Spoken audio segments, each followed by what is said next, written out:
গতকাল উচ্চ মাধ্যমিকের ফলাফল ঘোষিত হয়েছে। রাজ্য স্তরে আমাদের প্রিয় ছাত্র চয়ন দাস 492 নম্বর লাভ করে ষষ্ঠ স্থান অধিকার করেছে এবং বীরভূম জেলায় যে দুজন প্রথম স্থান লাভ করেছে তাদের মধ্যে চয়ন একজন। আজকে আমরা গর্বিত। চয়নের গর্ব সারা সাঁইথিয়া, আমাদের সাঁইথিয়া টাউন হাই স্কুলে।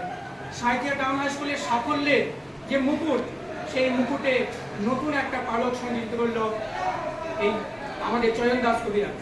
তাকে বিদ্যালয়ের পক্ষ থেকে সংবর্ধিত করছেন বিদ্যালয়ের সম্মানীয় প্রধান শিক্ষক মাননীয় সৌমেন বন্দ্যোপাধ্যায় মহাশয়।